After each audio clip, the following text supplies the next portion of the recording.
యాలగూడి గ్రామం పదగూడూరు మండలం మంత్రాలం తాగదు. అయితే నేను జేసీ పని పైప్ లైన్ దవ్వుతున్నాను. దవ్వుతుంటే ఈయన ఊరిలో ఉంటే ఒక ఆయన ముక్కన్న అని ఎస్ఐ ఫోన్ చేసి నైట్ కూడా గ్యారెస్ తోలుతున్నారు దౌర్జన్యం తోలినాడని 1కి 2 అంటే అంటారని అంతే చాటలు చెప్పి వాళ్ళకి ఎస్ఐకి చాటలు చెప్పి చేసినారు. నేను అసలు ఎవరిది ఏం పని చెరువులకు కానీ వంకలకు కానీ ఏం పని ఇవ్వలేదు. ఓన్లీ రైతు పని పైప్ లైన్ తీస్తున్నాను. నేను జేసీబీ ఆపరేటర్ని. ఆయన కానిస్టేబుల్ మా ఊరు ఇన్ఛార్జ్ ఆయన పేరు నాకు మా ఊరు శరణప్ప సార్ని పంపించినారు. నేను చేనులో రాళ్ళు పెరుగుతుంటే అరే ఎస్ఐ సార్ పిలిచినాడు రా అన్నాడు.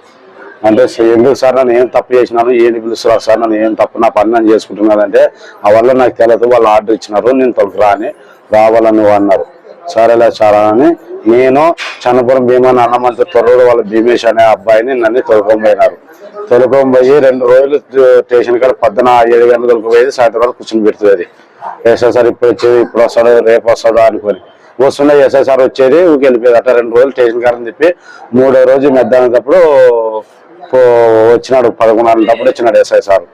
వచ్చి మా పోయి నిలబడితే చూసి అలా లంజాగూడికి పైకి మీదకి ఎక్కి అన్నాడు.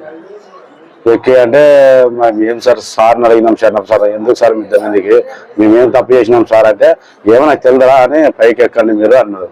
ఎక్కినాం. ఎక్కిన తర్వాత వచ్చిండు అది ఏంది ఇంత పెద్ద ఉంటుంది అది బెల్ట్ తీసుకొని కాళ్ళ మీద ఎక్కువ నిలబడి ఆయన శాతనాయ కాడ కొట్టినాడు. కొట్టినాక అదే పక్కన ఏరే కేసు పిల్లల్ని కానీ కళ్ళకుంటే పిల్లల్ని కానీ పైన వేసినాడు.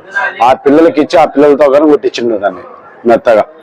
లాస్ట్ ఇక్కడ అన్నాడు వాళ్ళతో నాన్న మొత్తం 1,25,000 డబ్బులు అడిగి నా కమిషన్ డబ్బులు ఇయ్యి అని ఎవరో ముక్కన్న జాలగూడి ముక్కన్న ఫోన్ చేస్తాడు మాట్లాడతాడు కొడతాడు. ఆ ముక్కన్న చెప్పకపోతే కొడుతున్నాను నేను. మా జాల వల్ల ముక్కన్న ఒక టీడీపీ నాయకుడు ఉన్నాడు. ఆయన చెప్పితేనే ఇస్తాను లేకుంటే ఇంకా ఇది ఫస్ట్ రౌండ్ అయిపోయింది ఇంకా 2వ రౌండ్ కానీ ఉండదు నీ కొడక అంటే ఆయన గోపాల్ సార్కి కానిస్టేబుల్ ఎదురుగా ముక్కన్న ఫోన్ చేసి ఏం మాట్లాడినారో ఆయన దుడ్లు కట్టించుకో మా అక్కడ 12,000 డబ్బులు మెత్త కొట్టించి 12,000 డబ్బులు తీసుకొని కుసి పెట్టుకొని 1 గంటకి లంజా కొడగలరా అని తన్ని అనిపించినారు సార్ మమ్మల్ని. ఇంకోసారి ఈసారి కానీ లంజా కొడగలరా ఇంకోసారి కానీ ఈసారి నీకు మామూలు కొట్టిన ఇంకోసారి అయితే ఖచ్చితంగా నా చేతులు చచ్చిపోతావు నువ్వు అంటాడు. నేను చేసిన తప్పనేం సార్ ఇక్కడ అన్నారు సార్ మొత్తం కాలుతో ఎగ్గిదన్నాడు సార్. నేను సాయంత్రం కొట్టింటే చక్కగా ఆరంభిడ్డ అరకలు గొయ్యలు తీసుకొని ఇంట్లో టాబ్లెట్ మీద పనుకున్నా నొప్పికి. అది బాగా కొట్టినాక జోమ్ ఇడిచినాక తెల్లారిజాన 4 గంటలకి నొప్పులు ఎక్కువైపోయినా సార్ నాకు. నేను ఇక్కడ హాస్పిటల్కి వచ్చేసినాను. సూదులు ఇంజక్షన్లు బాటిల్ వేసినారు సార్.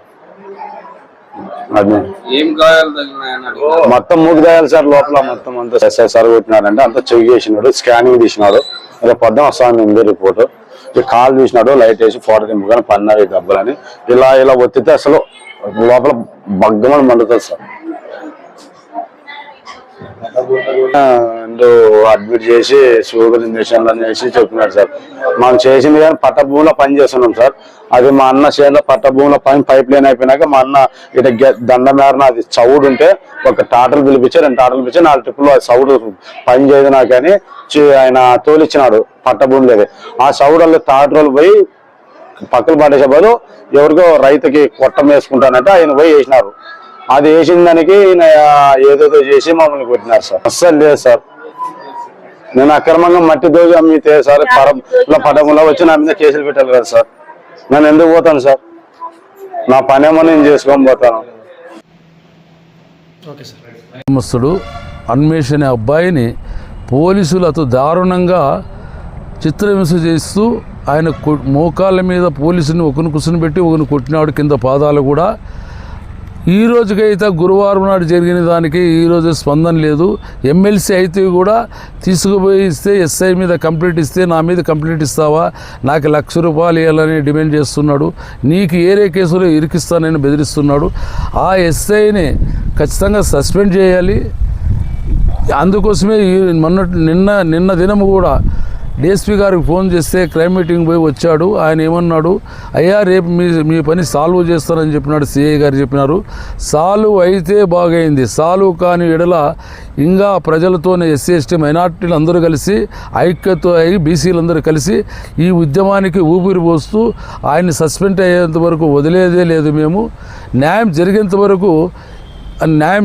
వరకు వదిలేదే లేదు. న్యాయం జరిగితే మార్చుకుంటాము, లేని విడల ఆయన పేరు కేసు కట్టేంత వరకు, ప్రైవేట్ కేసు కనుక ఖచ్చితంగా కట్టిస్తాము. ఆయన సస్పెండ్ అయ్యేంత వరకు మేము డిమాండ్ చేస్తున్నాము. నా పేరు మాలమానాడు రాష్ట్ర ప్రధాన కార్యదర్శి మాల నరసన్న.